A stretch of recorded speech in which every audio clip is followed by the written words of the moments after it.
guys, so next up is BFS traversal, which is breadth first search traversal. In this, we first explore the neighbors of the node and then we select the next node and traverse its neighbors. So let me show you with an example how BFS is working. Let the source node be 1.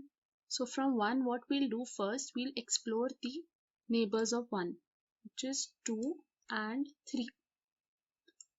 Now as all the neighbors of 1 which are reachable directly from 1 are completed, we choose the next node, which is 2, and we explore the neighbors of 2, which is 4 and 5.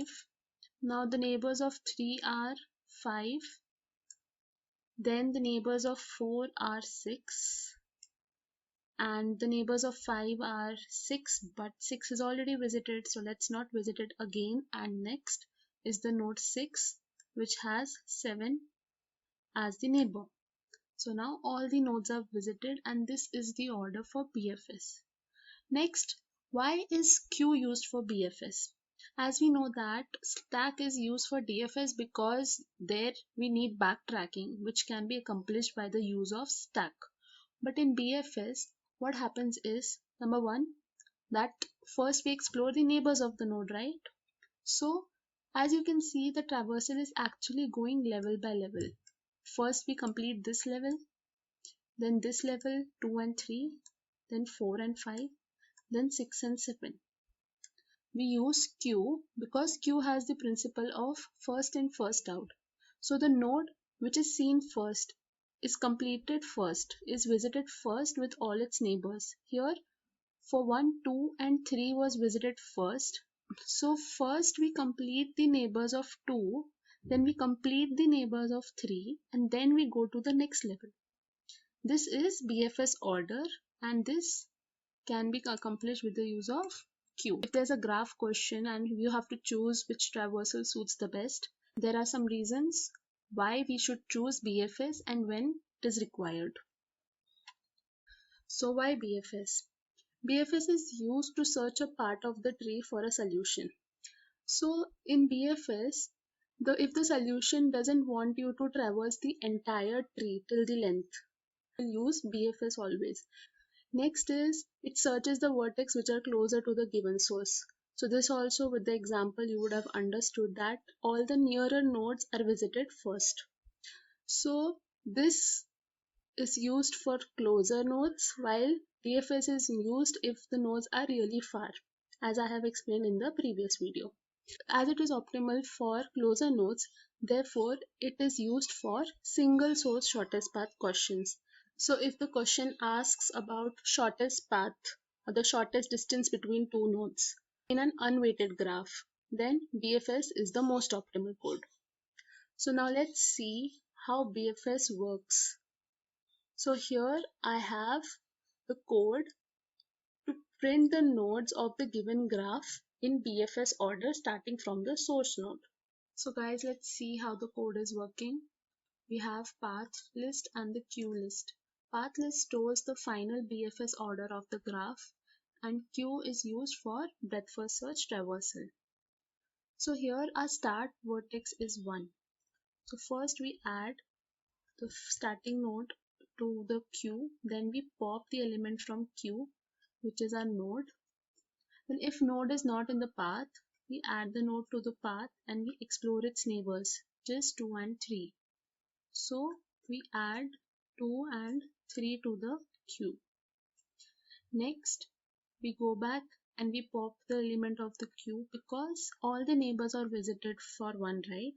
So next node we select is 2, where 2 is popped out, which is my next node.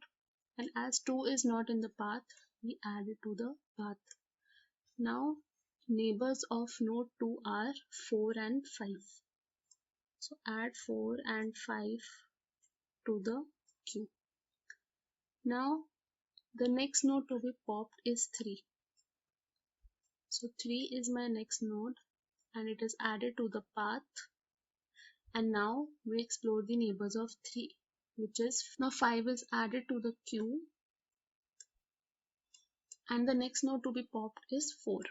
So 4 is my next node, and as it is not in the path, is added to the path. So the neighbor of 4 is 6. We add 6 to the queue, and the next node to be popped is 5.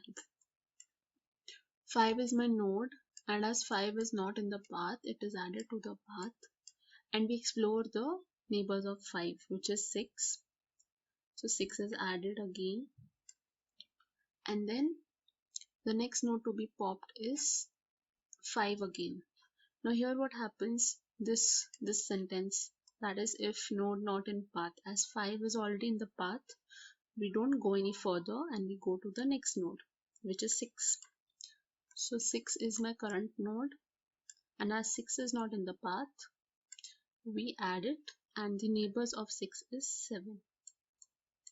So now 6 is popped out, and as 6 is already in the path, we ignore the rest of the code and we pop the next node, which is 7, and as 7 is not in the path, we add it here, and there are no neighbors of 7, therefore we have our BFS path. So as you saw that this was a sequential way of traversing the graph level by level. So first we completed 1, then we went and completed this level, which is 2 and 3, then 4 and 5, then 6 and 7. So when you want to traverse the graph level by level, or for example if you want to find the children of a particular node, that is for 1 it is 2 and 3. In such scenarios you can prefer BFS traversal. So next we evaluate the time complexity and the space complexity. So the time complexity of this code is big O of V plus E, because we'll be traversing all the levels and all the vertices and edges of the graph. So it will remain big O of V plus E, whereas the space complexity will be number of vertices of the graph. Okay, because we have used queue and path, which can store the maximum number of nodes is the total nodes of the graph. So this was the time and space complexity, and we cannot implement BFS in recursion because there's no backtracking in this traversal, right? It's always level by level. We never come back to a node. So this doesn't have backtracking, and hence recursion is not possible.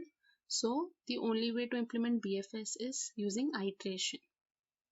So this was breadth first search traversal. So I hope you understood the breadth first search traversal, the concept behind BFS and why BFS is used. So that's all guys. Thank you.